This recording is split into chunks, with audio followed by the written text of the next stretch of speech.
हाय जय जगन्नाथ शुभ सकाळ लिखु आपण मानकु मो चैनल को स्वागत करुछि। सकाळु उठिकी योगा क्लास जाइके आसिलु। योगा क्लास रु आसिकी आजिकाली तो चलछि हमर डेली योगा क्लास न गले भी देह असुस्थ हेले भी योगा सार कहउछन आसिकी तमे चेयर रे बस प्रेजेंट पडियो पडियो।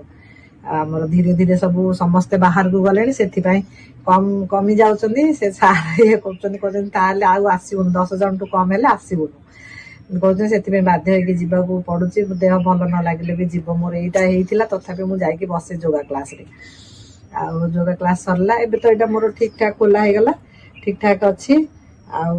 आपण मैंने देखिए कहतु यहाँ मोर जना पड़ुची कि आ जना पड़ुनी चिन्हटा धीरे धीरे लिभिज बोली कहे सी गोटे ऑइंटमेंट कही मुझे आनी कि देखा जदि एत तो जना पड़ुनी देखा कौन हो ये करके आसिली। आज हूँ नृसिंह चतुर्दशी मु करूनी षड़ जयंती रे नृसिंह चतुर्दशी भी जाऊँगी से मो हजबैंड कर आज तांकर उपवास। योगा क्लास रे आसिकी से सत्तू पाउडर सरी जाइए आज टिके चा बन चा टिके पीबी आपण मान संगे आज कथा हेबी। आज मोर आ किछि काम ना काली आ गोटे बाहागर अच्छी काली तैयारी हवा आज आज मु मोर नाती आसीबो मु सब घर द्वार सब आग तार सब जो जिनस पत्र एपट सेपट होगी रही सब से झील मत प्रथम कहला मम्मी सेपट टीवी स्टाण्ड रो सब जिनस सब सेट कर रखे ये रखे सी रखे केते रखले भी सी घाटी बारटा घाटीबो ठीक अच्छे आसु जहाँ सी तो आसिकी गोटे 2 दिन रही तार फरमाइश अच्छी कौन कौन आइसक्रीम करू केक करू जेली बनई दबू सब ये करू कौन कौन सब कही आज आज तैयारी करवा सी कालिकी आसीबो से सब कपड़ा फपड़ा सब सेट हो पड़ा एपट सेपट सब सब सेट कर रखिली योगा क्लास रू आसिकी। आज रोसई तो एते ये नहीं आंब आनी रिलायंस रु कंचा आंब टी आम पन्ना आज करवा आइसक्रीम टी करी चलतु आज आउ कि तो मो कौन टी रोसई करदेवी दिन में भात भजा कौन टे करी आज मोर दिनटा दही अच्छी भात भजा करी कौन सब करी खाइबी। चलतु आज दिनटा आम आरंभ करवा मोर तो काम चलती मुझे संध्या बेलू आज करी संध्या बेलू से 2टा जिनस करी चलतु देखा मु चाटा पीऊँगी।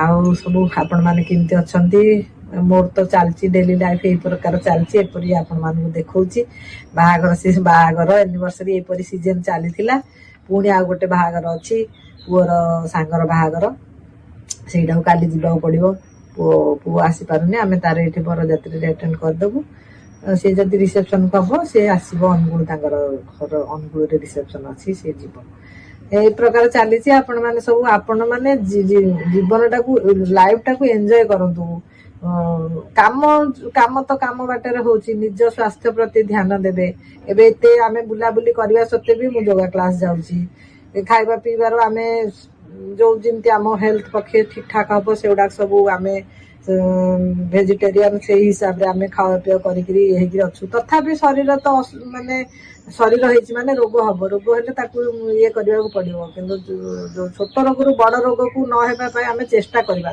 जहाँ हम से देखा एमती चली लाइफ टा चलतु आज दिनटा दीपहरटा मोर सब काम करी संध्या बेलू देखेबी कौन कर कौन ना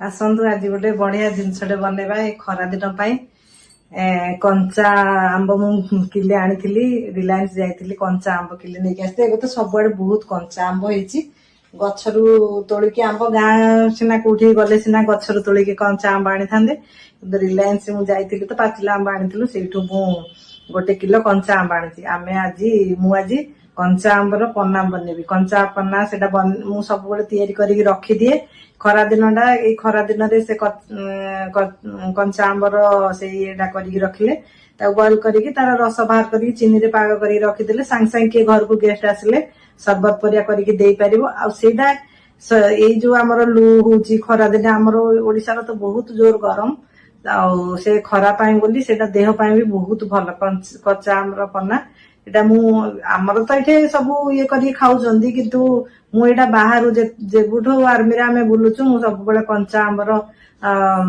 पन्ना करके रखे तो जार बाड़ी रे गछ अच्छी आपण କରିକି ରଖନ୍ତୁ। ଘରକୁ କିଏ ଆସିଲେ ସାଙ୍ଗେ ସାଙ୍ଗେ ଏଇଟା କରିକି ଦେବା ପାଇଁ ବହୁତ ଇଜି। କରିକି ରଖିଦେଇଥିବେ, ଥଣ୍ଡା ପାଣିରେ ମାନେ 2 ଚାମଚ ପକେଇଦେବେ। ଫ୍ରେଶ ଯଦି ପୁଦିନା ଅଛି ସେଥିରେ ପକେଇକି ଦେବେ। ମୋ ପାଖରେ ଆଜି ଟିକେ ପୁଦିନା କମ ଥିଲା, ମୁଁ ସେଥିପାଇଁ ଅଳ୍ପ ପୁଦିନା ରଖିଛି। ଯେତେବେଳେ ଯିଏ ଆସିବ ସେତେବେଳେ କରିକି ପୁଦିନା ପକେଇକି ତାକୁ ଇଏ କରିକି ଦେଇଦେବେ। ଆଉ ମିଠା ଏଇଟା ଯଦି ଅଧିକ ମିଠା କରିକି ରଖିବେ, କାରଣ ଆଜିକାଲି ଡାଇବେଟିସ ଲୋକ ବି ବହୁତ ଅଛନ୍ତି, ସେମାନେ ଇଏ କରୁନାହାନ୍ତି। ସେଥିପାଇଁ ମୁଁ କମ ଚିନି ଦେଇଛି। 1 କିଲୋରେ ତ କିଲେ ଚିନି ଦେଇକିରି କଲେ ସେଟାରେ ଆଉ ସେଇ ସର୍ବତରେ ଆଉ ଇଏ ମାନେ ଆଉ ଆପଣ ପକେଇବା ଦରକାର ନାହିଁ। ଇଏ ପାଣିରେ ଖାଲି ପକେଇଦେଲେ ହେଇଯିବ।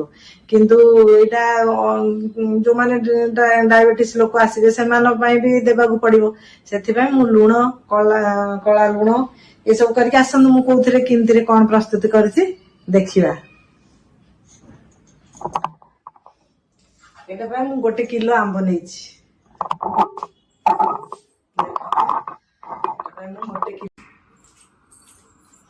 ଏଇଟା ପାଇଁ ମୁଁ 1 କିଲୋ କଞ୍ଚା ଆମ୍ବ ନେଇଛି। ତାପରେ 250 ଗ୍ରାମ ଚିନି ନେଇଛି।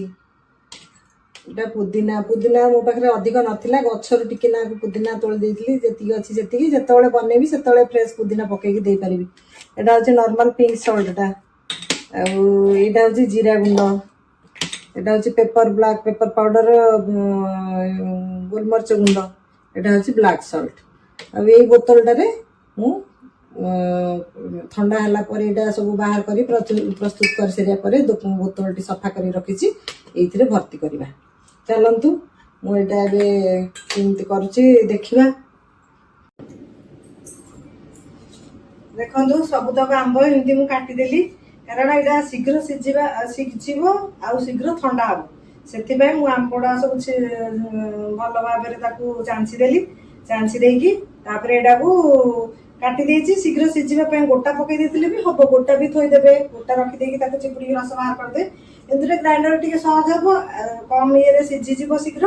ସେଥିପାଇଁ ମୁଁ ତାକୁ ଏମିତିଆ କାଟିଦେଲି ସବୁତକ। ଗ୍ୟାସ୍ ଲଗେଇକି ଆମେ ପ୍ରେସର କୁକରରେ ସିଝିଲା ପରେ 2ଟା ସିଟି ଦେଇଦବା। ଅଧ କପ୍ଟେ ଖଣ୍ଡେ ପାଣି ଦବା, କାରଣ ବେଶୀ ପାଣି ଦେଲେ ପୁଣି ଚିନିଟା ଆମେ ଶିରା କରିବା ନା, ସେଥିପାଇଁ ହେଇଯିବ। ମୁଁ ଟିକେ ଲୁଣ ଦେଇ ଦଉଛି। ଲୁଣ ଦେଇଦେଲେ ଆମ୍ବଟା ଟିକେ ଶୀଘ୍ର ସିଝିଯିବ। ସେଥିପାଇଁ ଅଳ୍ପ ଟିକେ ନର୍ମାଲ ସଲ୍ଟ ଦେଇଦେଇଛି।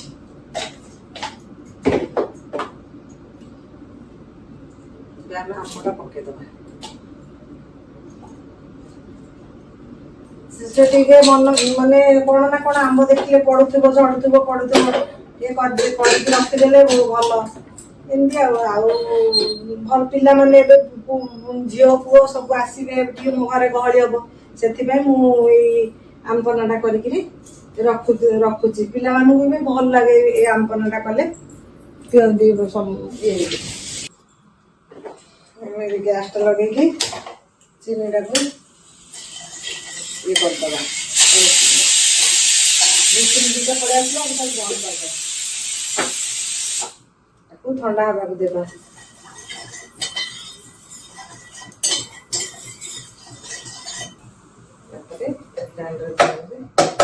ଥଣ୍ଡା ହେଲେ ହିଁ ଗ୍ରାଇଣ୍ଡର ଜାରରେ ଦେବେ, କାରଣ ଗରମ ଥିଲେ ପୁରା ଗ୍ରାଇଣ୍ଡରରୁ ବାହାରି ପଡିବ, ପୁରା ଗରଦାର ଛାଡିକି ଅସନା ହେଇଯିବ।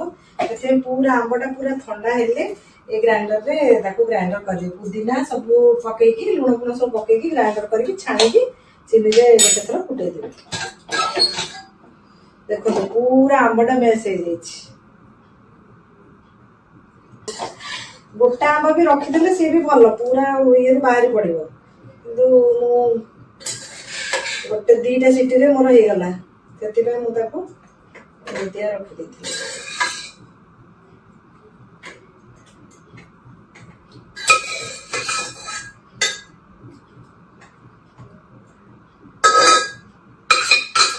ଶୀଘ୍ର ଥଣ୍ଡା ହେଇଯିବ ଆଉ।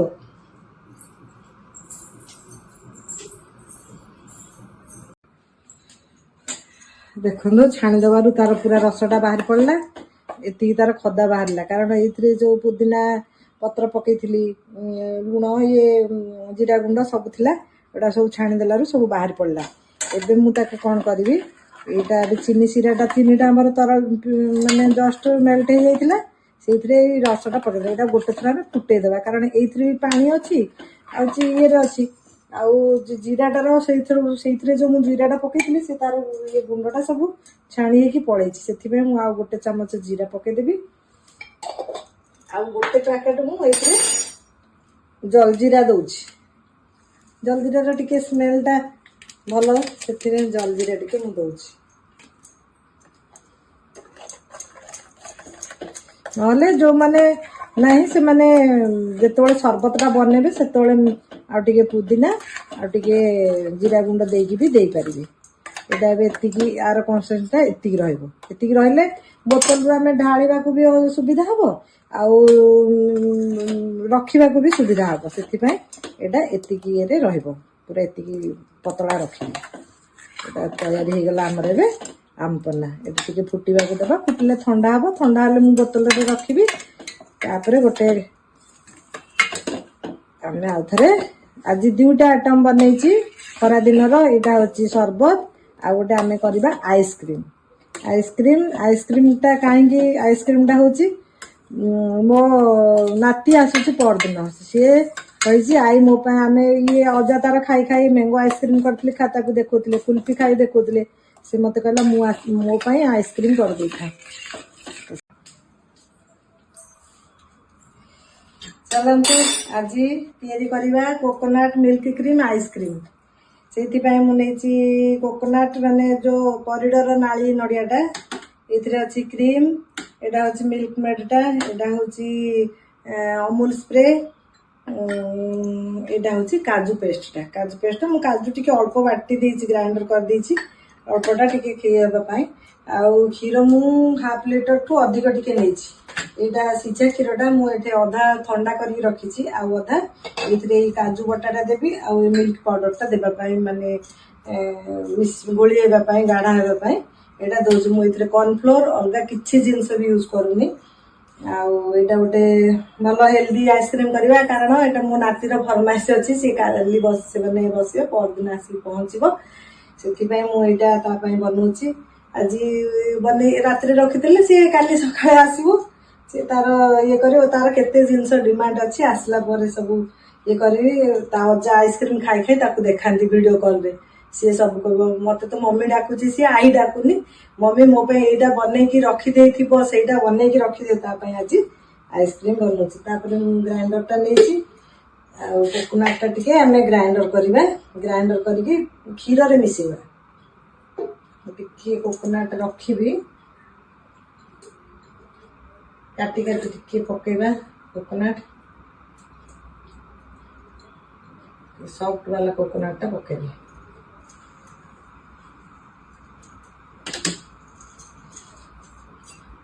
ଏଇଟା ଏବେ ଅମୁଲ ପାଉଡରଟା ମୁଁ କ୍ଷୀରରେ ପକେଇଦେବି।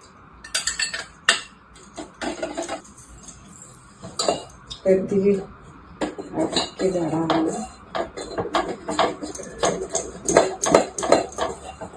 ତାକୁ ଥଣ୍ଡା କରିବାକୁ ଛାଡ଼ିଦେବା।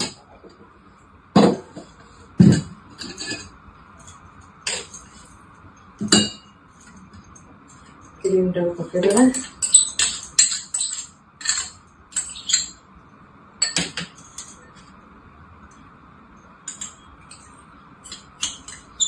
ମିଠା ଯାହାକୁ ଦରକାର ଟିକେ ମିଠା ଚିନି ବି ପକେଇ ପାରିବେ, କିଛି ଅସୁବିଧା ନାହିଁ। କିନ୍ତୁ ଭାବୁଛି ଏଇଟା ତ ମିଠା ହେଇଯିବ, ଦେଖିବା ଯଦି ନ ହବ ଟିକେ ଚିନି ପକେଇବା।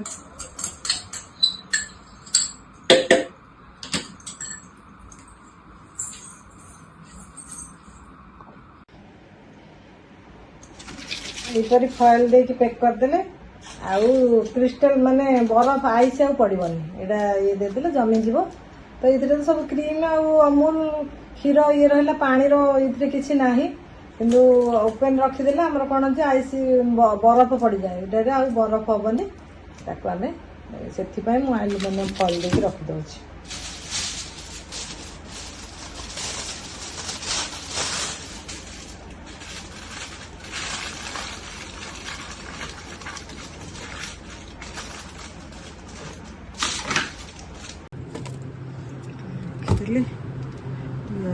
ହେଇଗଲା ପରେ ଦେଖନ୍ତୁ ମ୍ୟାଙ୍ଗୋ ବାଲା ବି କରିଛି ସିଏ ଆହୁରି ସରିନି ମ୍ୟାଙ୍ଗୋ କୁଲଫି କରିଥିଲି ସିଏ ପୁଣି ଅଛି ମ୍ୟାଙ୍ଗୋ କୁଲଫି ଗୋଟେ ମୁଁ ତ ଗୋଟେ ଖାଇଛି ମୋର ଗଳା ଖରାପ ହେଇଗଲା ଇଏ ଖାଉଛନ୍ତି ପିଲାମାନେ ସେ ପୁତୁରା ଝିଆରୀ ଆସିଥିଲେ ସେମାନଙ୍କ ପାଇଁ ମ୍ୟାଙ୍ଗୋ ବାଲା କରିଥିଲି ସେ ମ୍ୟାଙ୍ଗୋ ଆହୁରି କୁଲଫି କରିଥିଲି ସେ ମ୍ୟାଙ୍ଗୋ ବାଲା ଅଛି ଏଇଟା କୋକୋନଟ୍ ଏଇଟା ଖାଲି ନଡ଼ିଆଟା 3-4ଟା କରିଡ଼ ପିଇଥିଲି ସେଥିରୁ ବାହାରି ପଡ଼ିଥିଲା ସେଥିପାଇଁ ଏଇଟା କରିଦେଲି ଆପଣମାନେ ଦେଖିକି ମୋତେ କମେଣ୍ଟରେ କହିବେ ଆଉ କେମିତି କ'ଣ ହେଇଛି ଆଉ ଚାଲନ୍ତୁ ମୁଁ ଏବେ ଖାଇବି ଖାଇସାରିକିରି ଆଜି ଆଉ କିଛି ତ ଇଏ ନାହିଁ ମୁଁ ଖାଇବି ଖାଇସାରିବା ପରେ କିଚେନ୍ କ୍ଲୋଜ୍ କରିବା ରହୁଛି ଆପଣମାନେ ଦେଖିବେ ମୋ ଚ୍ୟାନେଲକୁ ଲାଇକ୍ ସେୟାର ସବସ୍କ୍ରାଇବ୍ କରିଦେବେ ଗୁଡ୍ ନାଇଟ୍ ଶୁଭରାତ୍ରି କାଲି ଆଇସ୍କ୍ରିମ୍ ଦେଖେଇବି ଆଉ ଆମ୍ପନା କରିକିରି ପିଇକିରି ଆପଣମାନଙ୍କୁ କହିବି କେମିତି ଲାଗିଲା ରହୁଛି ଗୁଡ୍ ନାଇଟ୍ ବାଏ ବାଏ ଆସନ୍ତୁ ଆମ୍ପନା ସାଙ୍ଗକୁ ଏତିକି କାଲି ହେଲା ଆମ୍ପନା ସାଙ୍ଗକୁ ଆଇସ୍କ୍ରିମ୍ ବି ଆଜି ଜମି ଯାଇଛି ଦେଖନ୍ତୁ ଆଇସ୍କ୍ରିମ୍ ପୁରା ଜମି ଯାଇଛି ମୁଁ ଏବେ ଟେଷ୍ଟ କରିକିରି କହୁଛି ତାପରେ ପିଲାମାନେ ଆସିଲେ ଖାଇବେ ଏବେ ଆଗ ଆମେ ଆମ୍ପନାଟା ବନେଇବା ଏଟା ପାଇଁ ବରଫ ଟିକେ ଅଧିକ ନେବେ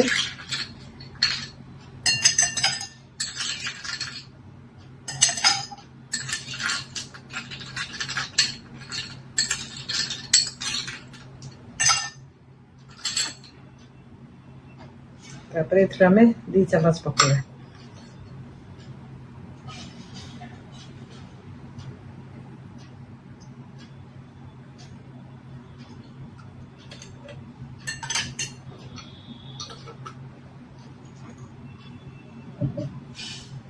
ତାପରେ ପୁରା ଚିଲ୍ ୱାଟର ଥଣ୍ଡା ପାଣି ପକେଇବା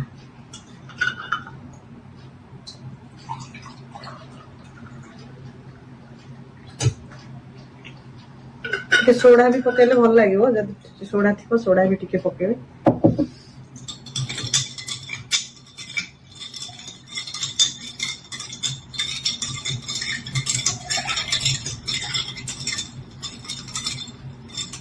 ରେଡି ହେଇଯାଇଛି ଆମର ଆମ୍ପନା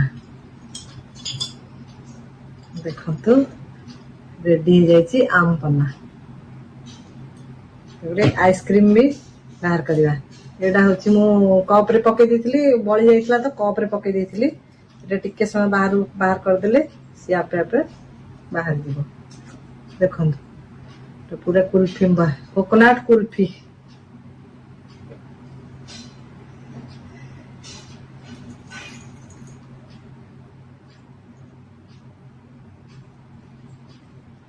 ଟିକେ ପାଣିରେ ବୁଡେଇ ଦେଲେ ବି ସାଙ୍ଗେ ସାଙ୍ଗେ ବାହାରି ପଡିବ କୋକୋନଟ୍ କୁଲଫି ମୁଁ ଖାଇକି ଦେଖେଇବି ଗରମ ବହୁତ ଅଛି ସାଙ୍ଗେ ସାଙ୍ଗେ ମେଲ୍ଟ ହେଇଯାଉଛି ଆଉ ଏଇଟା ତ ମୁଁ ମ୍ୟାଙ୍ଗୋ ବାଲାଟା କରିଥିଲି ଏଇଟା ହଉଛି ମ୍ୟାଙ୍ଗୋ ବାଲାଟା ମ୍ୟାଙ୍ଗୋ କୁଲଫି ଆଉ ଏଇ ଆଇସ୍କ୍ରିମ୍ ଏଇଟା ବାହାର କରିବା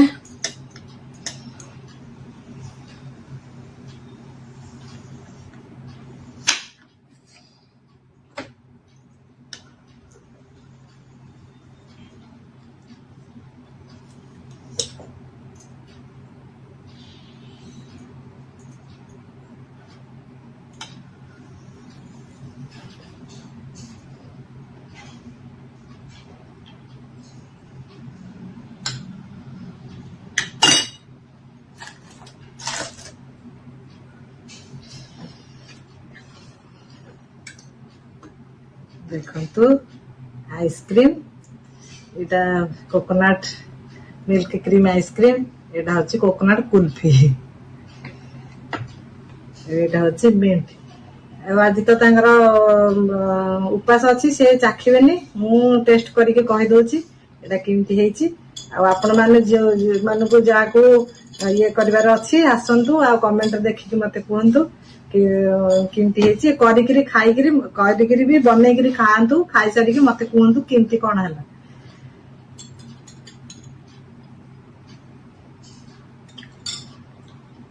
ବିଲକୁଲ ପରଫେକ୍ଟ ଅଛି ଯାହାକୁ ମିଠା ଦରକାର ହବ ଆଉ ଟିକେ ମିଠା ପକେଇବେ ଲୁଣ ଦରକାର ହେଲେ ଲୁଣ ସେଇ ହିସାବରେ ପକାଇବେ କିନ୍ତୁ ଏଇଟା ଏକଦମ ପରଫେକ୍ଟ ହେଇଛି किए आपण मानक मोस्ट वेलकम आसिले चाखिले आपण माने जानि परिबे पचारिबे किए कहबे जे आमे किंदी जानिबु एटा चाखिले जानि परिबे आ पिला माने आसिले खाइबे पीबे काली खाइबे कहबे आपण मानक किंती कोन हेची आ चलंतु और आज एटा आइसक्रीम टा टिके मु चाखि देबी आइसक्रीम टा भी खाइनु